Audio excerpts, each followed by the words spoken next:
Olá, que Deus abençoe abundantemente a sua vida. Que bom tê-lo aqui no nosso canal Marcos Neres Estudos da Bíblia. Hoje daremos início ao estudo das cartas do apóstolo Paulo, em específico a segunda carta de Paulo aos Tessalonicenses, com foco na perseverança, na fé e na verdade dos Tessalonicenses. Temos o estudo da primeira carta, de Paulo aos Tessalonicenses, a segunda carta.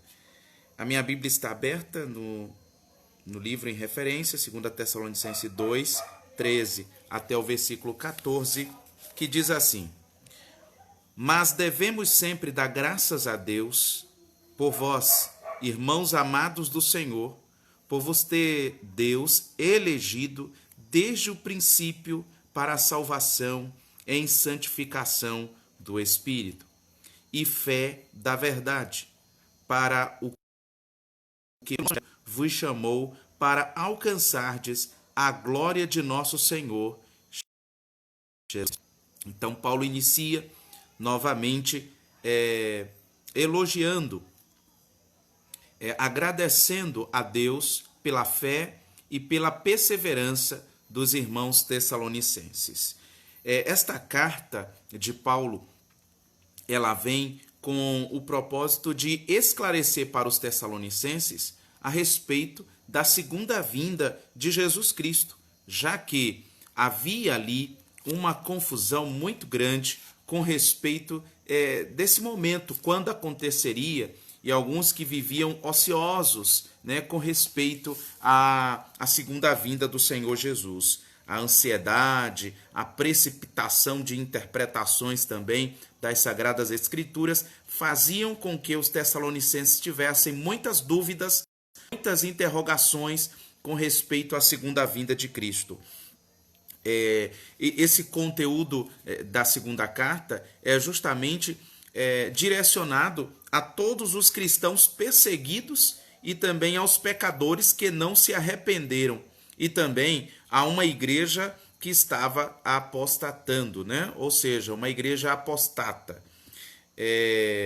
Nesta carta, o apóstolo Paulo ele vai repreender alguns irmãos que viviam de forma desordenada e também de forma ociosa.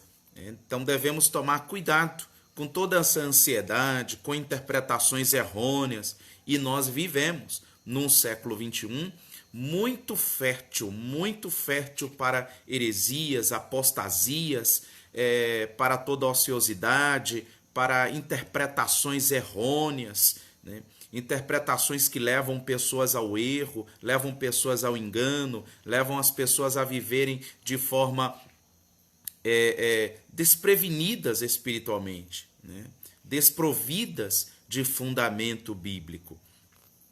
Vejamos o que diz 2 Tessalonicenses, no capítulo de número 2, o versículo de 1 a 4.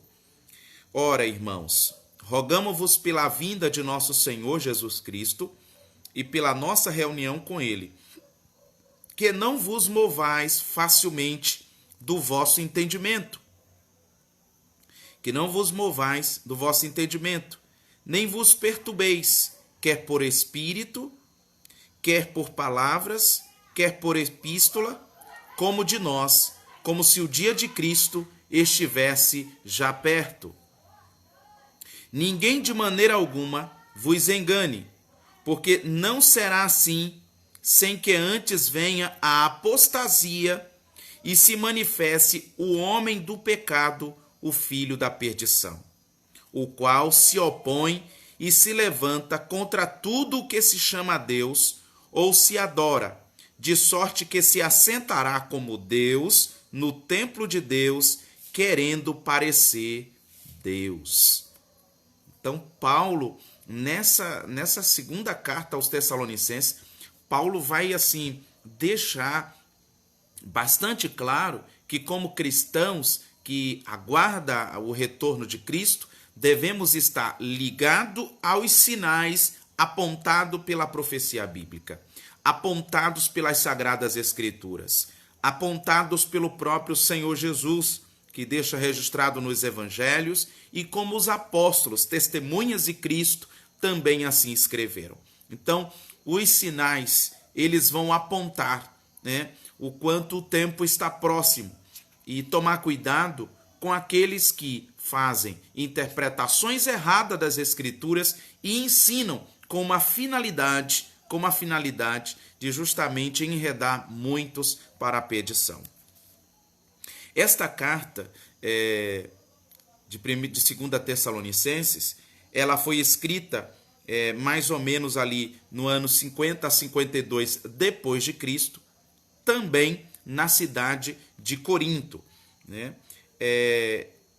Como objetivo, Paulo exalta a fé, o amor e a esperança, né? Que era justamente essas três grandes virtudes encontradas ali na igreja de Tessalônica. Contudo, o foco principal dessa carta é explicar, né, com respeito à segunda vinda de Jesus Cristo. Então esse aí, a segunda vinda de Cristo, é o assunto principal da segunda carta aos Tessalonicenses.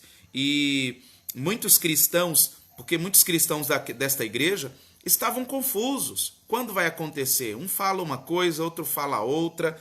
E quando vai acontecer? E conforme nós lemos aqui no capítulo 2, o versículo 1 a 4, Paulo vai mostrar quais são os sintomas, quais são os sinais que apontarão para o cristão que aguarda o retorno de Cristo, que esta vinda está próxima, né? Sabemos que vai ser a qualquer momento, mas não precisamos estar afoitos.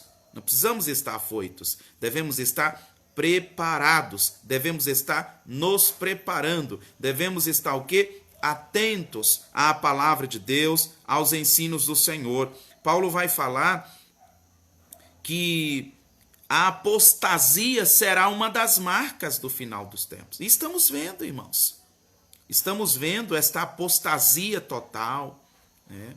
A falta de reverência, o mundanismo que se alastra no seio da igreja, a desobediência, a rebelião, né? Os comichões nos ouvidos, né? Aqueles que não querem mais se sujeitar, não querem mais obedecer, querem viver um evangelho ao seu modo. Acha que, assim como eles podem chegar num restaurante e escolher o prato, né, que quer comer, eles acham também que no evangelho de Cristo eles podem também servir do jeito que eles bem quiserem. E não é desta forma. Então, já estamos vivendo esse momento de apostasia, né? Esse momento de confusão, da falta de amor, da multiplicação da iniquidade. E já vemos que tudo isso são influências do espírito do anticristo que já está no mundo. O espírito do anticristo que já está no mundo, com suas doutrinas, com seus ensinos, e muitos seguindo facilmente. O anticristo também operará sinais à vista dos homens, e, se possível, como diz as Escrituras, enganariam até os escolhidos. Então, Paulo ele quer, com esta carta, sanar estas dúvidas da igreja de Tessalônica. Os principais assuntos ou temas abordados nessa epístola está bem dividido. No capítulo 1, Paulo vai falar sobre a perseverança dos cristãos. No capítulo 1, versículo 1 ao 7 também, Paulo fala de suportar as perseguições. No capítulo 1, do versículo 8 ao 12, Paulo fala sobre os que não se arrependeram. O que é que vai acontecer com aqueles que não se arrependem dos seus pecados, né? No capítulo 2, do versículo 1 ao 12, Paulo vai tratar com respeito à apostasia. E já estamos vivendo. Irmãos, mais de 2000 anos se passaram e a mensagem que o apóstolo Paulo, inspirado pelo Espírito Santo, escreve à igreja de Tessalônica se encaixa perfeitamente à igreja do presente século. No capítulo 2, no versículo 13 até o 17, Paulo fala do serviço, né? O serviço cristão e abrange no sentido geral. No capítulo 3, do versículo 6 ao 13, Paulo fala sobre os cristãos desordenados. Aqueles que vivem uma vida desordenada, daqueles que vivem uma vida ao seu bel prazer, daqueles que vivem com a inspiração do espírito do anticristo.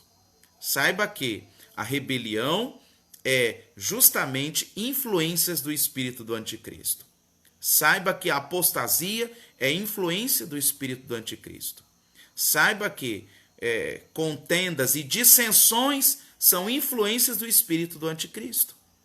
Como cristão precisamos estar ligados, porque há muitos que já estão enganados. O espírito do anticristo está usando muitas pessoas com sinais e prodígios e as pessoas não se dão conta disto. Porque quando a pessoa está enganada, ela não se dá conta disto.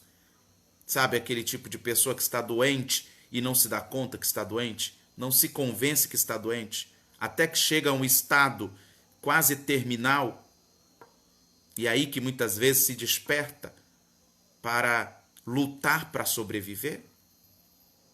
Então é muito sério, é muito sério. Então, dentro desses assuntos ou temas, dentro desta carta, quais eram os problemas, quais foram os problemas identificados pelo apóstolo Paulo que ele vai agora combater? A gente sabe que as maiores dificuldades encontradas na igreja de Tessalônica, e que percebemos nessa carta, era justamente problemas relacionados com a interpretação, as interpretações errôneas com respeito à segunda vinda de Jesus Cristo. O adversário ele vai se usar de toda forma para causar confusão com respeito a esse tema. Também sobre a perseguição aos cristãos. A gente percebe também a ociosidade, né? Que muitos estavam ali e que estavam enraizados nisso e levando eles, essa ociosidade, levando eles o quê? A preguiça, né? Muitos irmãos preguiçosos ali na igreja de Tessalônica. E com isso se agravou, fazendo com que o quê? Muitos desses irmãos se tornassem dependentes e automaticamente sendo pesados aos demais irmãos. Vamos conferir? 2 Tessalonicenses 3, do 6 até o 15. Não lerei todos. 6. Nós vos ordenamos, irmãos, em nome do Senhor Jesus, que vos aparteis de todo irmão que ande desordenadamente e não segundo a tradição que de nós recebestes, pois vós mesmos estáis cientes do modo por que vos convém imitar-vos, visto que nunca nos portamos desordenadamente entre vós, nem jamais comemos pão à custa de outrem. Pelo contrário, em labor e fadiga, de noite e dia, trabalhamos a fim de não sermos pesados a nenhum de vós, não porque não tivéssemos esse direito, mas por termos em vista oferecer-vos exemplos em nós mesmos para nos imitardes. Olha que coisa interessante. Então, muitos desses, por estarem ociosos com respeito à vinda de Cristo, achavam que deveriam estar desconectados desta vida, né? Eu conheço muitas pessoas que pararam em estudos, dizem assim, tem que focar na vinda de Jesus. Sim, focar na vida de Jesus, na vinda de Jesus, ser sóbrio, ser inteligente, ser prudente, estar ligado, mas isso não impede de estar ligado com respeito à vinda de Cristo e cuidar nos estudos, fazer faculdade, né? De se profissionalizar, de trabalhar, né? De cuidar da família, de cuidar de si mesmo, da sua saúde. É porque Cristo vai voltar que eu vou descuidar da minha saúde? Vou cuidar do meu corpo, vou descuidar do meu corpo físico, né? Vou descuidar da minha saúde emocional de forma alguma. Isso é ignorância, é tolice também, né? Eu não vou mais trabalhar porque Jesus vai voltar e tudo vai ficar aí. Sim, a gente sabe que tudo vai ficar. Para que eu construir uma casa melhor? Para que eu ter... Não impede de forma alguma. Isso é desculpa esfarrapada. Isso é desculpa esfarrapada. Como cristãos, devemos viver de forma ordenada, de forma organizada, com ordem, com decência, para que o nome de Cristo em tudo em nossa vida seja glorificado, né? Além do mais, nesta segunda carta aí, dentro da questão problemas, o apóstolo Paulo vai esclarecer, né? Esclarece esses argumentos errôneos aí com respeito a essa interpretação dos Tessalonicenses. Também, além do mais, Paulo pode muito bem ter dito que a segunda vinda de Jesus Cristo seria iminente, claro, mas entendamos que alguns sinais teriam que acontecer primeiro. É claro que a vinda de Jesus pode acontecer a qualquer momento, porém, alguns sinais precisam acontecer primeiramente. E quais são esses sinais? Vamos conferir. Segunda Tessalonicenses, capítulo 2, versículo de número 3 até o versículo 8. Olha o que é que diz. Ninguém de modo nenhum, de nenhum modo vos engane, porque isto não acontecerá sem que primeiro venha a apostasia e seja revelado quem? O homem da iniquidade, o filho da perdição. Olha, o qual se opõe e se levanta contra tudo que se chama Deus ou é objeto de culto, a ponto de assentar-se no santuário de Deus, ostentando-se como se fosse o próprio Deus. Não vos recordais de que, ainda convosco, eu costumava dizer-vos estas coisas?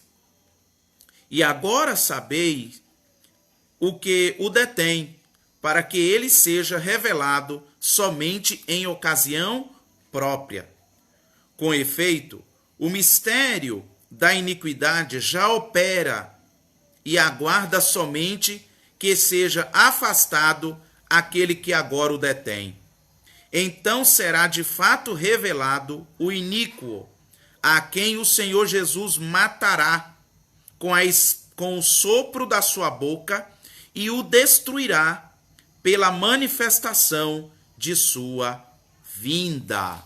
Entendeu aí? Então, Paulo vai mostrar nesse texto aí, nessa carta, os acontecimentos, os sinais que vão anteceder a vinda de Jesus Cristo. Então, como cristão, precisamos estar ligados. Precisamos estar antenados. É por isso que quem não tem o que fazer, né, não lê a Bíblia, não gosta de orar, não gosta de buscar ao Senhor, não gosta de aprender, aí o diabo vai usar facilmente para causar problema no seio da igreja, para causar confusão no seio da igreja. De onde é que nascem as contendas? De onde é que nascem as confusões? De onde é que nascem as heresias? De um cristão que não tem base nas escrituras sagradas. De um cristão que não gosta de aprender e não gosta de ser submisso. Então, quando o cristão está nessa, não tem que... Mas tem tempo para tudo. Tem tempo para toda a pataquada desse mundo, todas as besteiras desse mundo, mas não tem tempo de aprender de Deus através da sua palavra. Então, veja o que uma falta de interpretação ou uma falsa interpretação, né, dos escritos sagrados, o que ela pode ocasionar dentro da igreja. É por isso que nem todos podem ser mestre dentro da igreja. Né? Nem todos podem ensinar. Nem todos podem ser chamados para o ministério da pregação. Nem todos. Imagina se no hospital todos fossem enfermeiros. E onde ficariam os médicos? Já pensou se todos fossem médicos? E numa igreja, já pensou se todo mundo pregasse?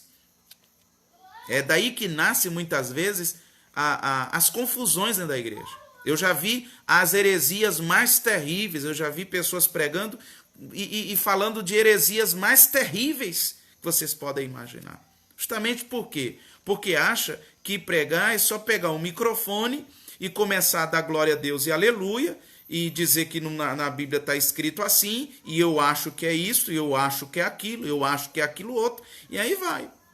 Aí as pessoas que não têm conhecimento aplaudem como se aquilo fosse a máxima, o máximo, e quando na verdade são areias.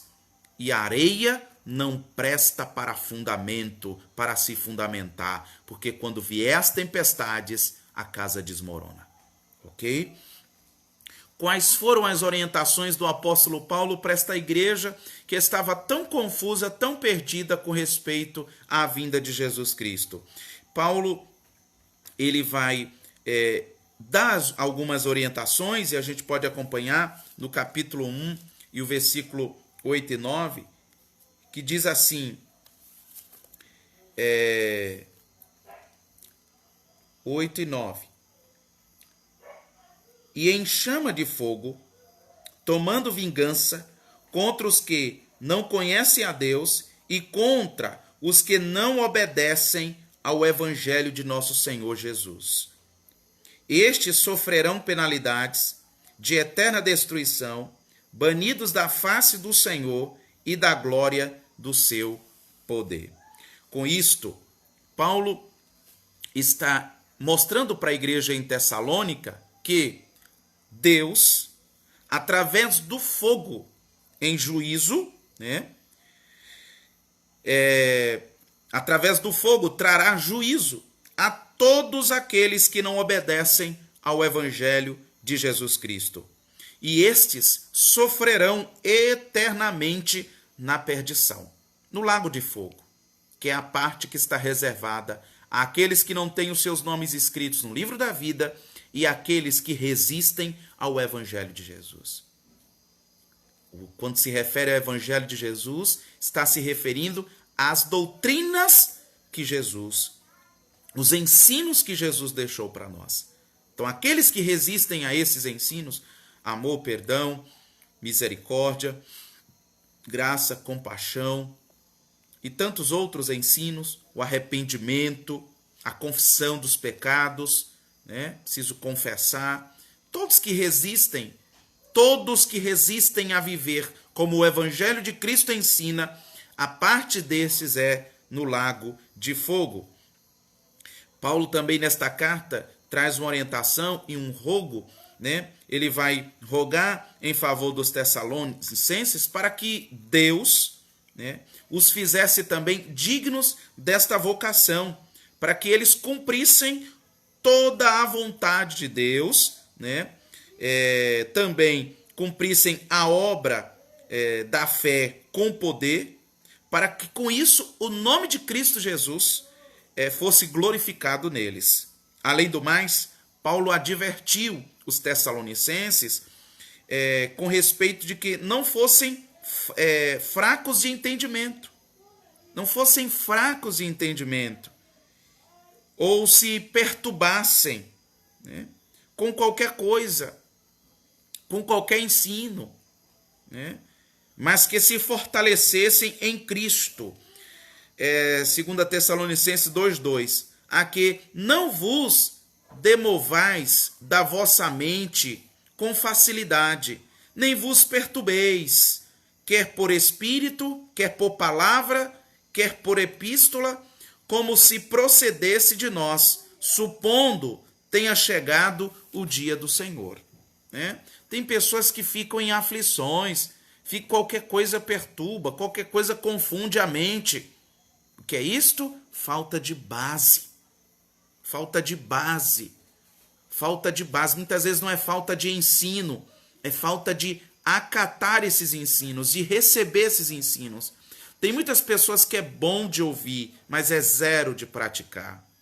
Tem muitas pessoas que participa de muitos estudos, ouve muitas pregações, choram até, nas redes sociais aplaudem, fala Senhor, que maravilha, Deus está falando, mas faz ao contrário, faz tudo ao contrário. Aí tem hora que a gente se pergunta, ou esta pessoa é doente? Será que é doente? É déficit de aprendizagem? Existe déficit de aprendizagem no mundo espiritual também? Sim, né? Sim, os comichões no ouvido.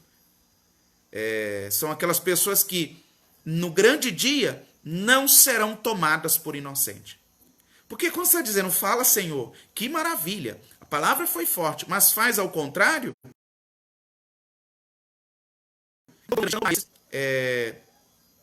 assim, como inocentes. Você ouviu, você até vibrou, você chorou, você se emocionou, você bateu palma, você aplaudiu lá, você ficou vibrando. E por que faz tudo ao contrário? Ao invés do nome do Senhor ser glorificado, o nome do Senhor tem sido difamado, blasfemado nesse mundo. Então, além do mais, Paulo ele vai orientar os irmãos de Tessalonicenses para que eles permanecessem firmes e retendo, guardando as boas tradições, os bons costumes que eram ensinados. Os bons costumes que eram ensinados e também que foi solicitados. Eles foram também por Paulo solicitados com respeito a que voltassem os corações deles ao amor de Deus e à paciência de Jesus Cristo. Eles foram muito bem instruídos. Muitas vezes tem pessoas que erram, não é por falta de ensinamento, é porque resistem. E essa resistência à voz de Deus, à palavra de Deus, é uma blasfêmia. Deus não toma por inocente. Um grande dia vai se colocar em xeque. Melhor é não conhecer do que conhecer e não obedecer. Porque o que não conhece receberá juízo, mas não será tão severo como para aqueles que conhecem e não praticam. Um outro ponto que a gente pode analisar é o seguinte: quais são os ensinos de 2 Tessalonicenses que servem para a igreja do presente século? A gente sabe que existem na atualidade também diversos assuntos que provocam confusão no seio da igreja. Muitas vezes por serem assuntos complexos, de difícil, e Paulo, os apóstolos até vão dizer que existem textos aqui de difícil mesmo interpretação e que alguns mal intencionados utilizam para enganar alguns, para encarcerar, para oprimir, para enganar a muitos. Então, existem sim assuntos que são polêmicos, que são complexos, e devido a esse grau de complexidade, muitos vivem à margem do conhecimento bíblico e são enganados. E são enganados facilmente, causando no seio da igreja divisões tal como na igreja de Corinto. Eu sou de Paulo, outro de Apolo, e assim vai seguindo, outro sou de Cristo, e ficava aquela confusão, e no final das contas, nenhum grupo ganhava. Quem se fortalecia era o adversário da igreja, e não é esse o propósito. E essas dúvidas, essas confusões, elas não é bom para a igreja, não é bom para a saúde espiritual da igreja. Aprendemos também, e podemos extrair para a igreja do presente século, de que a igreja ali de Tessalônica tinha as dúvidas com respeito à segunda vinda de Jesus Cristo. Tinham essas dúvidas. Mas Paulo, com mansidão, com muito amor, ele vai agora ensinar, externando o seu profundo conhecimento da palavra de Deus, e com isso ele consegue esclarecer a respeito desse assunto complexo que é a vinda de Jesus Cristo. E para a igreja do presente século a gente tem um alerta. Esse assunto, segundo a vinda de Jesus, é um assunto complexo e exige muito, mas muito cuidado na interpretação bíblica, pois esse assunto gera muitas especulações e teorias de homens sem fundamento bíblico, né? Muitos chegam a debates tão profundos que acabam se magoando e até perdendo a amizade por esse motivo. Então, esses debates aí conhecidos como diáforos, né? Ou seja, que se referem muitas vezes a questões ou discussões que não têm muita importância. Tem pessoas que levam esse assunto a áreas que não têm muita importância. A gente vê que é muita encheção de chouriço e não se chega a um denominador comum, não se chega a uma conclusão, né? Precisa a gente tomar cuidado, né, com essas discussões que não levam a nada. Lembro-me que, e é até uma curiosidade, na cidade de Roma existia, né, um sistema ali de verbas públicas que instituiu a tradição do prover, conhecida como pão e circo. Então as pessoas eram levadas às arenas, o governo dava pão e circo, as pessoas estavam ali se divertindo, né? E enquanto isso, eles camuflavam a real situação que aquele povo vivia.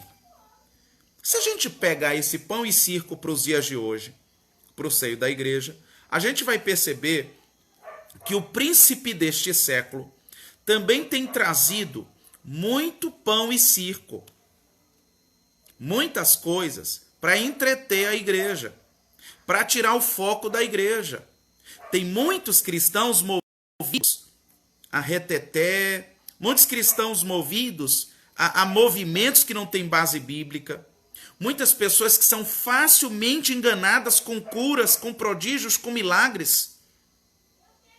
Tem pessoas que ficam impressionadas com revelações do tipo CPF, né? Revela nome, aquela coisa toda. Não duvido do poder de Deus, mas o nosso Deus não se resume a isto, e a nossa fé não pode estar fundamentada nesses fenômenos aí, porque podem ser muito facilmente copiados por Satanás. A gente precisa tomar cuidado. Até que ponto eu não estou sendo marionete nas mãos de Satanás, dos espíritos enganadores? Até que ponto eu não estou sendo um cristão bobão, levado por qualquer vento, qualquer coisa me entretém, qualquer coisa me distrai, qualquer coisa me aborrece, qualquer coisa eu me arrasta? Tem pessoas que é facilmente arrastadas. Qualquer palavrinha, qualquer promessinha, eles já são arrastados. Por que são arrastados facilmente? Porque ouve a palavra, mas não pratica.